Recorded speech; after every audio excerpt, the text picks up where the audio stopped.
Good morning. Happy Monday. It's not really a happy Monday around here. I mean, I hope that it will be, but my day started off kind of rough as it usually does. Mornings are tough anyway, but Dan and I forgot to put the car seats back into my truck from switching the seats, so we were late to school. The whole shebang. But on my way home from dropping Lincoln at school, I went ahead and went to Aldi with Levi. So I wanted to show you what I bought and what a week's worth of keto groceries looks like for us. We're gonna show you our Aldi haul. Okay, let's start with the meat. Now I can tell you that this is gonna look like a lot to you, but we tend to cook large amounts so that way we have stuff left over for lunch. So for meat, I got another pack of this Spanish recipe deli selection. This makes a really great snack or lunch with a little bit of cheese and some pickles. It's one of my favorite things, and it was really cheap. This was only like $4. Got 2 packs of the beef shaved steak, 1 large pack of pork chops, a big pack of ground beef, got a chuck roast. This will end up going into the crock pot with banana peppers and all of that jazz. I'll definitely show you when I make it because it's one of my favorite keto meals. Then I got a huge pack of chicken breast, 2 packs of ground turkey. This will actually end up being a barbecue meatloaf later on this week. Then boring stuff, mayonnaise, pickles, banana peppers, a packet of dry ranch seasoning. I also got a pack of turkey, both of my broths. I cook with these a lot, but I also will drink a cup of them if I feel like I need a little bit of extra salt and nutrients. Pack of string cheese, 2 blocks of cream cheese, sour cream, goat cheese. If you don't like this, you're missing out. Unsweetened almond milk, the original. Don't get the vanilla, it's got added sugar. Then here is the little bit of produce that we needed. I had already gotten onions and a couple other things earlier in the weekend, but we got some romaine lettuce, bell peppers, strawberries, and then here are my frozen veggies. 3 bags of broccoli florets. We love broccoli. I could eat broccoli every single day.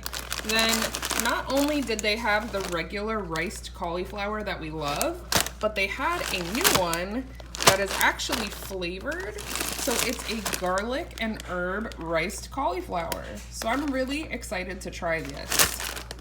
I also got a bunch of kid food, but I'm not gonna show you guys that because it can be a little triggering even for me. But that is what we got at Aldi. Pretty nice selection. They weren't out of anything that I needed, and I love when that happens. So,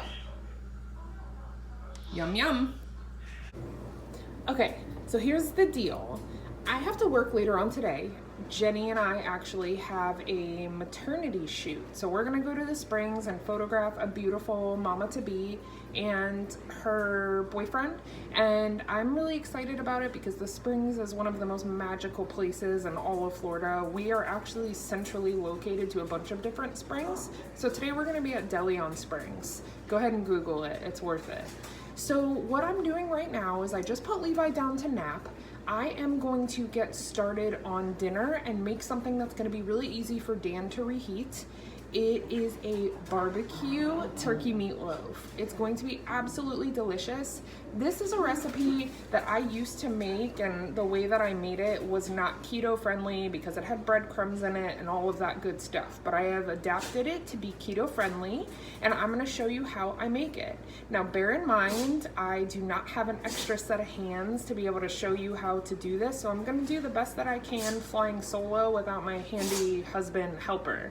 So barbecue turkey meatloaf, and there's a lot of ingredients, so get a pen. Okay, you're gonna need 2 pounds about of fresh ground turkey. Don't get the turkey breast, make sure that you get the ground turkey because this has the dark meat in it as well, and that matters for moisture. You're also going to need about 1/2 pound of bacon, some sugar-free barbecue sauce. This is my favorite brand, the GHU's. You will need about 1 medium diced yellow onion, one very small diced carrot. And before the keto police come for me and tell me that carrots are not keto, this is one very tiny carrot that is going to go into over 2 pounds of turkey, so that's not gonna hurt me one bit. Now here is all of the add-ins that you are going to need.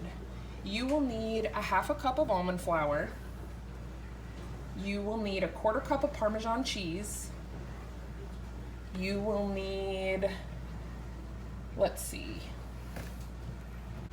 1 teaspoon each of salt and pepper, 1 tablespoon of parsley, 1 teaspoon of dry ground mustard, 1 teaspoon of garlic powder, and then you will also need olive oil to go ahead and cook up these vegetables before they go into the ground turkey. So we're gonna get these cooking and then we're gonna mix it all together. Oh, you also need an egg.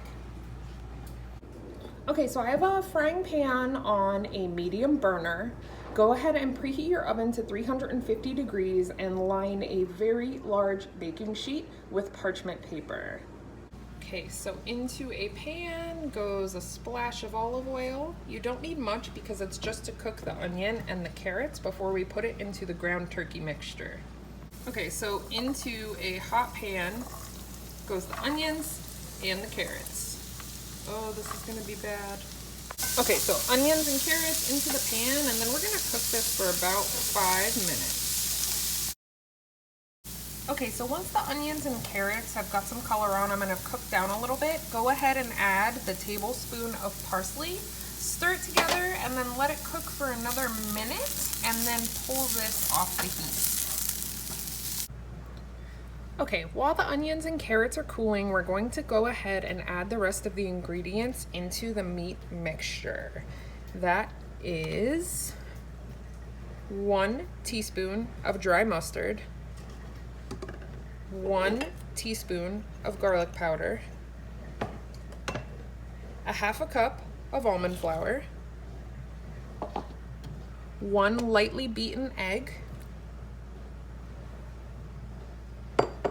1 teaspoon of salt and 1 teaspoon of pepper, and then a 1/4 cup of Parmesan cheese. Okay, next I'm going to add the onion and carrot mixture, and then I'm gonna mix it all together. If you don't like to use your hands to mix meat, feel free to put on a pair of gloves. I do that a lot, but with this meatloaf mixture, I really do feel like it's easier just to use your hands. So we're gonna go ahead and incorporate all of this, and then I'll show you what it looks like. Okay, your next step is to shape this into a very large log of meat. This part is a little bit tedious and might take a little bit of a learning curve to kind of get it down pat, but I find a nice big log works best because it's a lot of meat.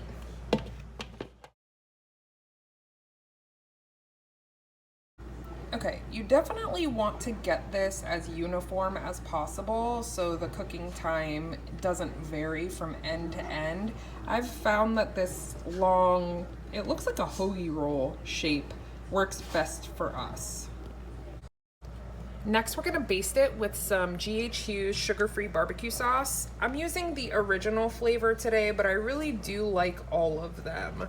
So I'm just gonna dollop some right on top, and then I'm gonna use a basting brush to fully coat it.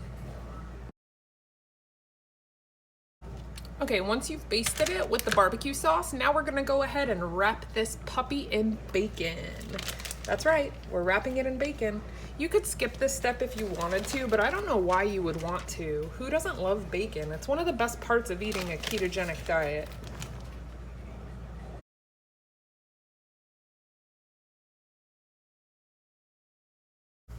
Okay, so once you've got it all wrapped up in bacon, I'm gonna go ahead and baste another layer with a little bit of the sugar-free barbecue sauce, and then it's gonna go into the oven for about 1 hour and 15 minutes on 350 degrees. Okay, so it's gonna go in the oven. I set the timer for about an hour and 15 minutes, and then I pull it out and check the temperature. I like turkey to have an internal temperature of around 165. So once it reaches 165, I will usually turn on the broil and crisp up the bacon a little bit at the very end. See you in an hour.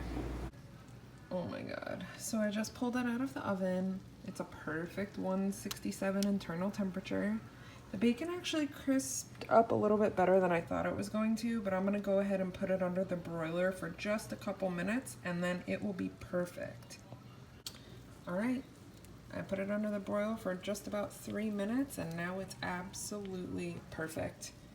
I'm gonna let this cool a little bit and then I'm gonna put it on a platter and Dan will have an awesome dinner even though I'm at work. Okay guys, that's the barbecue bacon turkey meatloaf. I hope you make it and I hope it comes out as beautiful as mine did. I love to know when you guys make recipes that I've shown you. Tag me, or if you do it on Instagram and take a photo, go ahead and give me a little tag at Ketoginja so I can see all your handiwork. I hope everyone has a really awesome end of their day and I will see you guys tomorrow.